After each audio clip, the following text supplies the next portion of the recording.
Hello, welcome to my photo studio and to ProPhotoLife.com. Today we're going to be doing more tabletop photography. You've probably heard the old joke, it's all done with mirrors. Well, today it actually is going to be all done with mirrors. We're going to use just one light and a number of mirrors to light this small product. This video gives me an opportunity to show you some of the little inexpensive DIY kind of items that we use in the studio for tabletop photography. One of the important things that we use is this silver poster board, which is readily available craft stores, paper stores, and we cut it up into smaller pieces so that we have small reflectors. The reverse side is white, so we have white or silver reflectors. The silver is going to reflect more than the white does, giving a sharper edge to the lighting. Another thing that we use are mirrors, and I just collect little mirrors when I find them. Different shapes, sizes. The mirror really reflects most of the light from the strobe. It's just like adding another light when you use a mirror, and we're going to be using mirrors today.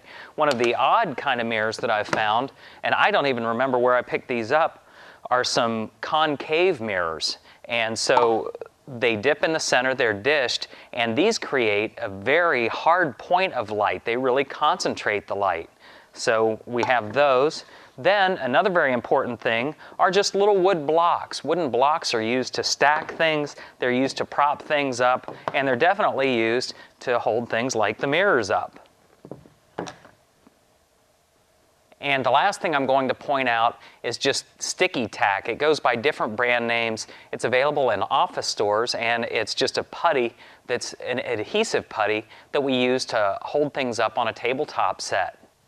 So to illustrate the use of the mirrors, I've set up this small tabletop set with a scale model motorcycle. I worked for a number of years in the motorcycle industry. I've always been a motorcyclist. This is something I happen to have that would really lend itself well to showing this technique.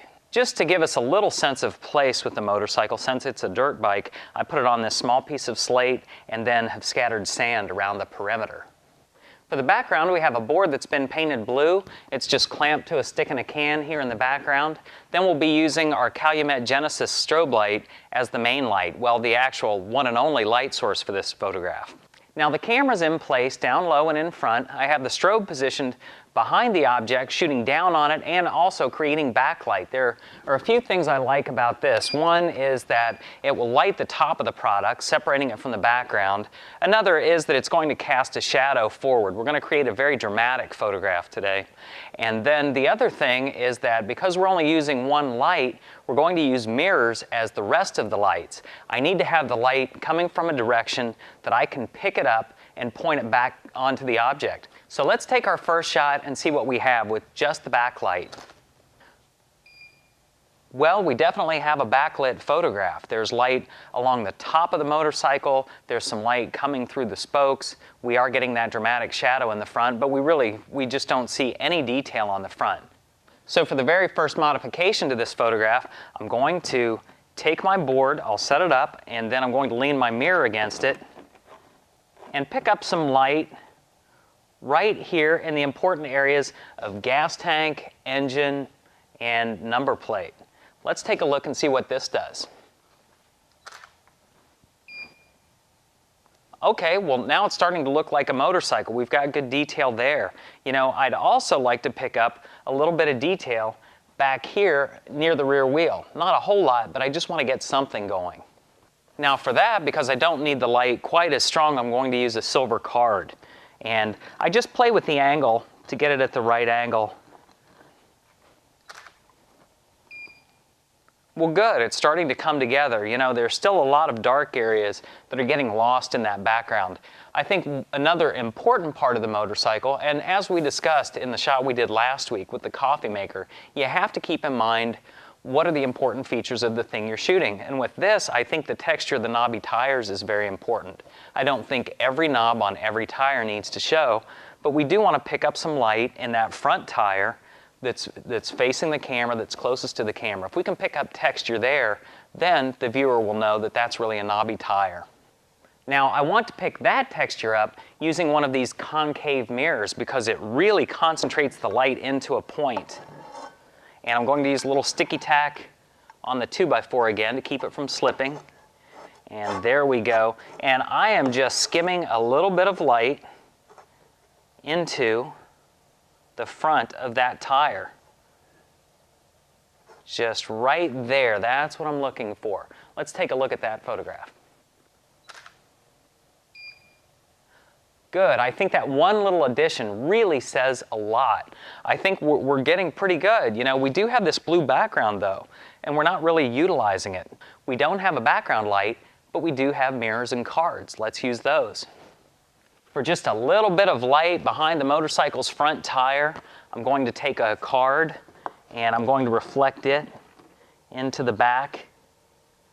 And then I'm going to take one of the rectangular mirrors and shine it onto the back. Now to get the light from this mirror onto the background, I'm going to use a stick in a can and an L bracket. It's just a wooden L bracket.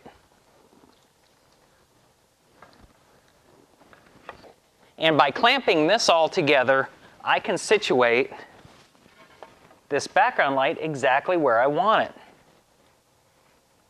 And I think you can see that clearly. You can also see that we're really getting the shape of this rectangular mirror on the background. I think it looks really good, you know, for just a fun, quick photograph using one light. Let's take a look again at all of the different things we've used here on the set, and then we'll go through the series of photographs. So we're using a total of 2 silver cards, 2 rectangular mirrors, and 1 circular mirror, and then just our Calumet Genesis strobe. So let's take a look again at our series. We started out with just the backlight on the motorcycle, very dramatic, you know, obviously no detail here. Then we added, using a rectangular mirror, light onto the engine and the gas tank. Then we added just a bit of light onto the rear of the motorcycle, the back tire and the swing arm. Then we hit the front knobby tire with some really hard light picked up from that circular mirror. Then we lit up the background using a silver card for just some gentle light behind the front tire, and then that very dramatic rectangular light on the background behind the rear of the motorcycle. So here we've seen how to really get some mileage out of just one light using mirrors. Pick up those scrap mirrors when you see them, those scrap pieces of 2x4, it can all be put to use in the tabletop studio. Even if you don't photograph tabletop product, if you have any kind of collectibles or for insurance purposes you need to photograph anything, this type setup will go a long way for what you're doing. And as you can see, it's like adding more and more hard light sources. These mirrors just mimic that main light, and it creates a very dramatic photograph. To see the actual photographs from this shoot, come to ProPhotoLife.com, look up episode 18, and there you'll find a link to the still images. Thanks again for watching. I look forward to the next video, and I'll see you then.